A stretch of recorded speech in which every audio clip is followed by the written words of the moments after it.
श्रीवास्तव के साथ और मुस्कान इंडिया न्यूज में स्वागत है आपका। जैसे कि मैं आपको जगह जगह गलियों में ले जाता हूँ, इलाके में ले जाता हूँ, मेरा फर्ज है आप तक आप भाइयों की आवाज़ पहुँचानी। तो आज मैं यही इलाके के अंदर बैठा हूँ, मंगोलपुरी के अंदर, जहाँ पे भव्यशाली मंदिर बना हुआ है, प्राचीन मंदिर बना हुआ है, काफ़ी पुराना मंदिर बना हुआ है और वहाँ पे काफ़ी सेवक भी जुड़े हुए हैं। उसी प्रकार से हम मिलेंगे आज नरेश कौशिक जी से, जो नरेश कौशिक जी ने तन मन धन सब उस मंदिर में लगा रखा है। तो आइए बातचीत करते हैं, मंदिर कब से स्थापित हुई और कैसे क्या क्या कार्यक्रम होता है। कौशिक साहब, स्वागत है बहुत बहुत हमारे मुस्कान इंडिया न्यूज़ में, और हमारे दर्शक आपको देख रहे हैं तो कृपया एक बार परिचय दे दीजिए। मेरा नाम नरेश कौशिक है और मैं गांव सुल्तानपुर माजरा का रहने वाला हूं और मैं श्री शिव हरि धार्मिक समिति का प्रधान हूं। बहुत बढ़िया प्रधान जी, मैं जानना चाहूँगा हमारे इस मंदिर को स्थापित हुए कितने वर्ष हो गए? इस मंदिर की स्थापना तकरीबन 35 साल पहले हुई थी। 35 से 36 साल पहले। जी जी। और इस मंदिर की स्थापना करने वाले श्री बद्रीनाथ जी हैं। जी जी। जो कि अभी नहीं हैं, और वही इसके पंडित पुजारी थे और उन्होंने इस मंदिर की छोटे से कमरे से स्थापना की थी। बहुत बढ़िया। ये एक विष्णु जी का मंदिर था। अच्छा। विष्णु जी और हनुमान जी का। जी जी। और उनमें कृष्ण जी की एक मूर्ति लगी हुई थी। जी जी। तो ये 3 मूर्तियाँ इसमें स्थापित थी पहले से। जी जी। जिसका कि स्थापितकरण बाद में हुआ। जी जी। और वो सारी मूर्तियाँ अब नए तरीके से लगाई गई हैं। आपके पिताजी का भी काफी योगदान रहा मंदिर के अंदर, कब से जुड़ाव था उनका, कब तक जुड़े रहे? हाँ, मेरे पिताजी और जो मंदिर के पुजारी थे वो आपस में दोस्त थे। जी। तो मेरे पिताजी का योगदान काफ़ी रहा इस मंदिर में। जी। समय समय पर वो जो भी ज़रूरतें हैं वो पूरी करते गए मंदिर की। अच्छा। पुजारी की। तो मंदिर में और मूर्तियां जो है स्थापित आपके पिताजी के समय में हुआ या आपके समय में हुआ? वो मेरे पिताजी के समय में नहीं हुआ, वो बाद में हुआ। और इस जो नई मूर्तियाँ जो स्थापित हुई, जो इनमें प्राण प्रतिष्ठा डली थी, वो तकरीबन 9 साल पहले डली हैं। जी जी। और सारी की सारी मूर्तियाँ संगमरमर की हैं, पत्थर की हैं। और इसमें आपको हर भगवान की मूर्ति मिलेगी। मैं जानना चाहूँगा, त्यौहार में कौन से त्यौहार में ज़्यादा भीड़ होती है, यहाँ पब्लिक ज़्यादा इकट्ठा होती है? भंडारा, कीर्तन, भजन वगैरह कौन से त्यौहार में ज़्यादा किया जाता है? देखिए, ये हमारा जो मंदिर है, यहाँ पे पहले ब्रजवासियों का काफ़ी जोर था। जी। तो ब्रजवासी आपको पता ही है कि श्री कृष्ण जी को ही मानते हैं। जी जी जी। तो जो हमारा मेन पर्व है मंदिर का, वो जन्माष्टमी है। बहुत बढ़िया। और उसी में सबसे ज़्यादा भीड़ होती है, भक्त आते हैं वो उसी में आते हैं। तो कीर्तन बजाने भजन के साथ साथ क्या भंडारा वगैरह भी होता है? कीर्तन के साथ हम यहाँ पे प्रसाद वितरण करते हैं रात को। जी जी। चरणामृत वितरण होता है। बिल्कुल बिल्कुल। रात को ही भंडारा हमारा जो गर्मी के नवरात्रे आते हैं, जी जी, उसमें हम जागरण करते हैं। जी जी। और उसके अंदर ही हम भंडारे का प्रावधान करते हैं।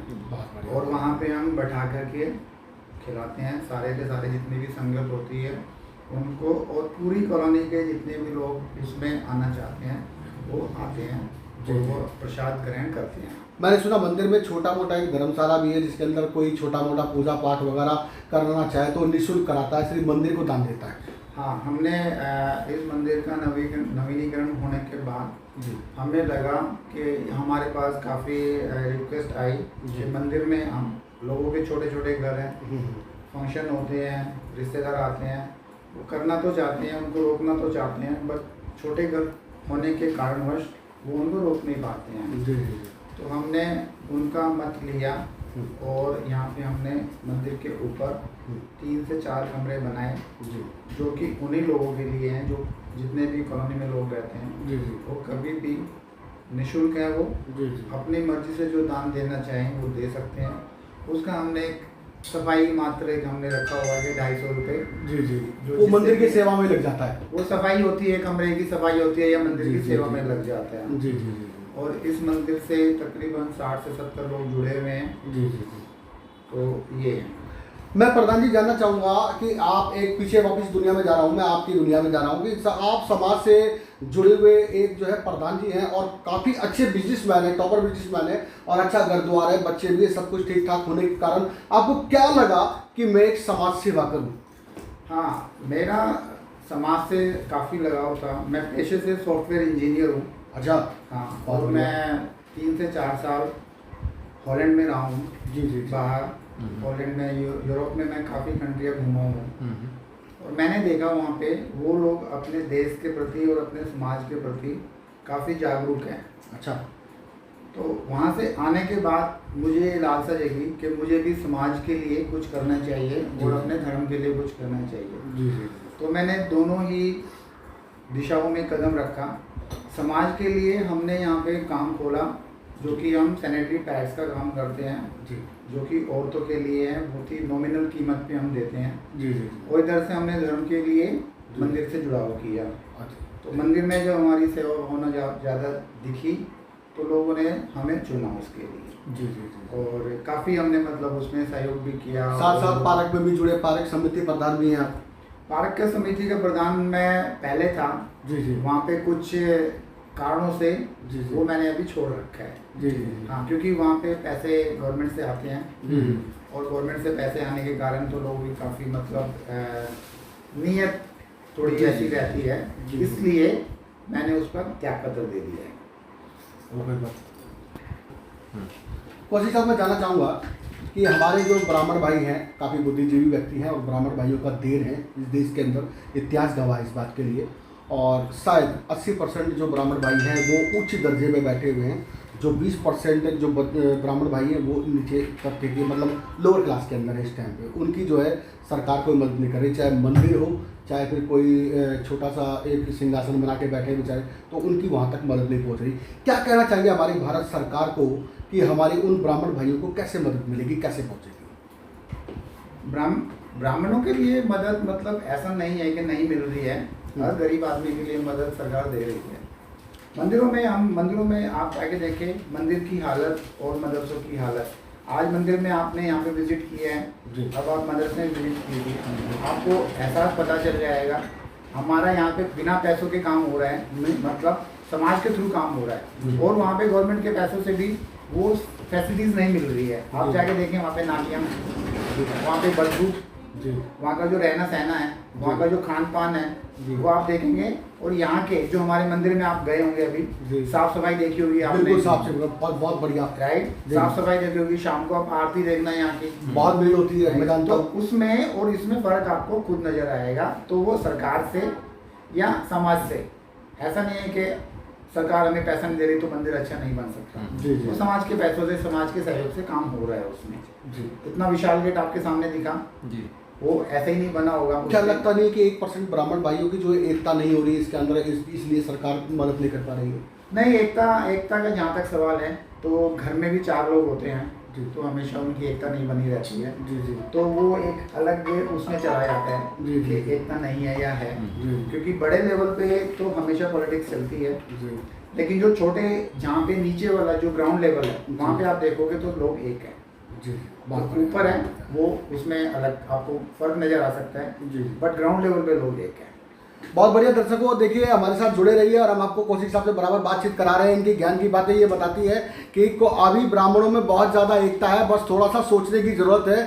आप लोग भाइयों इकट्ठा जुड़े रहिए और इस मंदिर का कौशिक साहब का नंबर चल रहा है स्क्रीन पे दिए गए नंबर पे संपर्क कर सकते हैं। मंदिर कितनी भव्य बनी है आप यहाँ पे आके देख सकते हैं। जी कौशिक साहब, मैं जानना चाहूँगा कि इस मंदिर में आगे आने वाले टाइम में क्या सोचा हुआ है, क्या प्रोग्राम बनेगा और आगे अभी जो आगामी प्रोग्राम है वो तो आपको जन्माष्टमी का ही है, 31 तारीख को।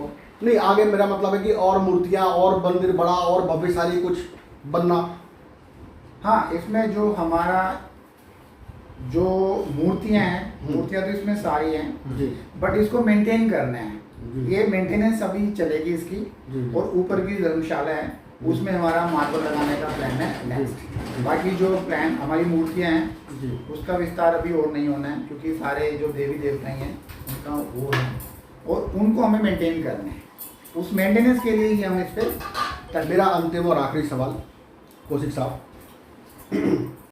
जो हमारी टेक्नोलॉजी इम्प्रूवमेंट आई है, जो टेक्नोलॉजी हमारी बढ़ी है, उसने कहीं ना कहीं हमें छोटा कर दिया है। मतलब हम विकासशील नहीं है, हमें ना कहीं लेकिन लोगों का कहना है इंटरनेट से तो बहुत काम होते हैं, मोबाइल से बहुत काम होते हैं। नहीं, काम होते हैं वो घर बैठे बैठे ही होते हैं, वो हमारे दिमाग में है काम ना। अच्छा। वो सिर्फ हमारी दिमाग की उपज है, आप उसको जैसे मर्जी बनाओ। जी जी। मैं सोचूंगा कि मैं अभी राजा हूँ तो मैं राजा मेरे सोचने से नहीं होता है। जी जी। राइट, जो ग्राउंड रियलिटी है वो हमें सोचना पड़ेगा। अपने टाइम पे इंटरनेट भी जरूरी है और मोबाइल भी जरूरी है और संस्कृति वापस रखनी है। टेक्नोलॉजी के साथ साथ मैं माता पिताओं से ये आग्रह करूंगा कि वो अपने बच्चों को संस्कृति भी सिखाए। टेक्नोलॉजी ऐसा नहीं है कि टेक्नोलॉजी आ जाएगी तो काम चल जाएगा, नहीं, वो भी जरूरी है और हमारे जो संस्कार हैं वो भी जरूरी है। तो ये बच्चों का कसूर नहीं है, ये हमारे पेरेंट्स का कसूर है कि हम उनको नहीं सिखा पा रहे हैं।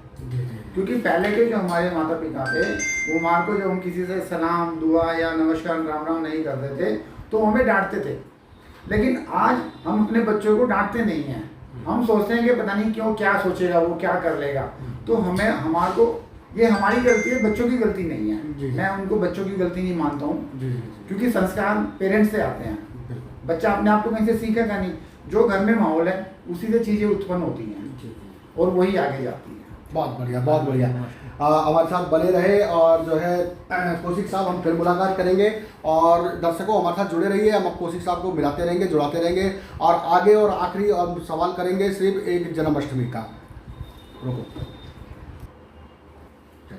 मैं नरेश कौशिक और मेरे साथ हमारे धार्मिक समिति के कैशियर साहब श्री दद्दा जी, हम दोनों मिलकर आप सभी को जन्माष्टमी की हार्दिक शुभकामनाएं देते हैं और आपका त्यौहार मंगलमय हो उसकी कामना करते हैं।